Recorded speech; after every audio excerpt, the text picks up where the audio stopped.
we're running. Tell me what we're running from. Welcome to Psychologicalley. Today we'll be running from none other than Pastor Bertheophilus Bailey of St. Andrew Christian Church in Tulsa, Oklahoma, with his psychologic telling his daughter, "I'm your boyfriend." You see, Pastor Bailey has been sexually abusing his daughter Harmony Bailey since she was 13 years old and in 6th grade.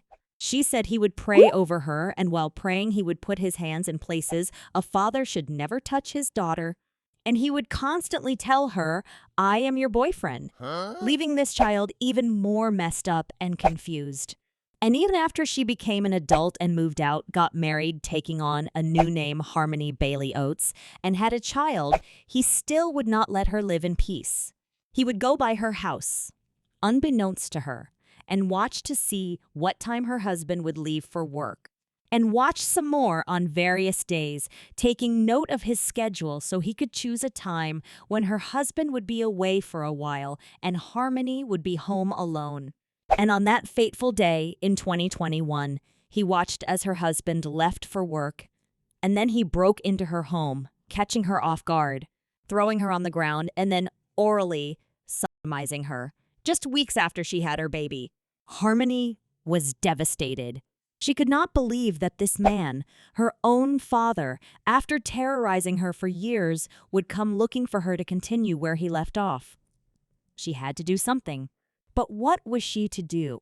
Bear in mind that her dad, Pastor Bailey, was a strong community leader who is well respected in his community, a man with authority. So it was difficult and complicated for Harmony to tell anyone he did those horrible things to her. I mean, who would believe her? A few days later, she saw him peeping through her window, and it sent chills down her spine. So she later called him while recording and told him she was going to tell her husband if he did not stop what he was doing. And he told her that if the secret got out, it could cause catastrophic damage to the kingdom of God. But he did not stop going to her house and peeping through her window. So Harmony decided then to start talking about it. And when her husband got home that day, she confided in him about everything.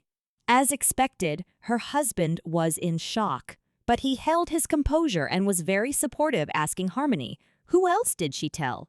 Harmony explained she hasn't told anyone else as yet, but that she was planning on telling her brother. The next day, she told her brother, and he was beside himself, shocked, asking, "Daddy did what?" Harmony affirmed, yes, he did.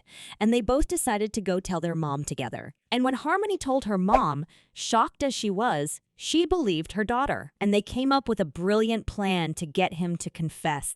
Harmony began texting her dad, asking, why did he do what he did to her? And why did he have to be so cruel? And he replied, telling her, "I am an adulterer. I am a child molester. I am a rapist."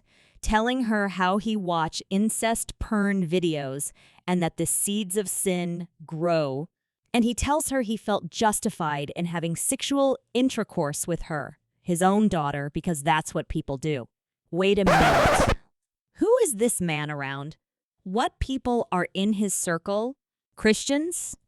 Never mind. So Harmony's mom then texted him asking, what has he done? And at first he tried denying it, but then confessed, telling her, "I'm a effing asshole who should go straight to hell." And that's something we can all agree on, right? Yeah! Since then, Harmony has been building up the courage to go to the police. And she went to the police and filed a report in August 2023, but told them she was not yet ready to press charges. But she went back in September 2024 and pressed charges because, according to her, for too long I suffered in silence, afraid of the repercussions of speaking out against someone with such influence and power.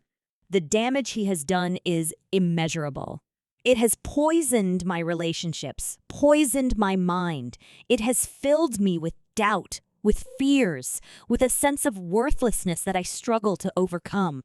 He took away my innocence, my sense of self, my ability to trust. He left me broken, shattered, a shell of the person I could have been. And yet, I refuse to let him define me. As a victim of sexual assault and mental abuse at the hands of Pastor Bailey for over a decade, I feel compelled to warn others about his predatory behavior. Despite his status as a respected member of the community, it is essential to shed light on his actions to prevent further harm to unsuspecting individuals. Silence only gives power to the abuser, and I refuse to let him have any more power over me. Coming out of the darkness by speaking out makes you a survivor. Indeed, it does. And she has since done an interview with KJRH-TV2 News. Here's a clip. Her message to those living in the shadow.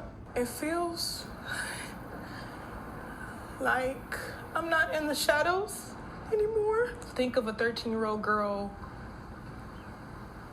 confused about who her true love is because her dad is saying, I'm your boyfriend. Pastor Bailey's position as a community leader was something that challenged Oates. I knew how to set a boundary, but whenever he's your father, and whenever he's a pastor, and whenever he has this authority and he has a record, it's like, you say no, but what does your no mean? She says she was alone, suffering in silence as her father inappropriately touched her. He would pray over me at first, but he would do a lot of touching while he was praying. She says the years of manipulating made her ask questions. The thing is, whenever I was a kid, I separated my dad from who he was. I had to. That's the only way I survived. I would call him my best friend, only to hide the reality of what I was living. She tells me she first told her husband, an older brother, then had the difficult conversation with her mom. Now she's taking his alleged sexual abuse public. Coming out of the darkness by speaking out makes you a survivor.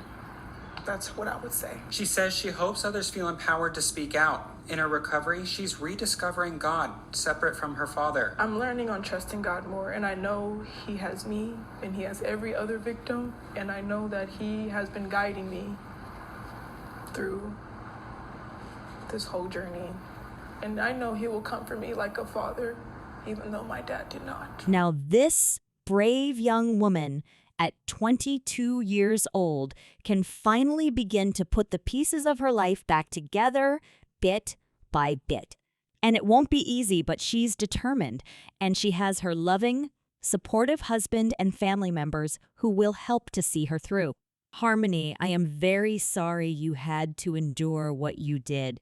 And we salute you here at Psychologicalley for coming forward and telling your truth about the horrors you experienced at the hands of your father.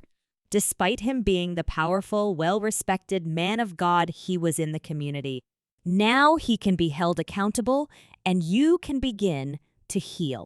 After more than 10 years of doing his dirty deed, being the boyfriend in his head to his own daughter, 45-year-old Bertheophilus Bailey was finally arrested on September 25, 2024, and charged with rape, child sexual abuse, incest, forcible sodomy, and burglary.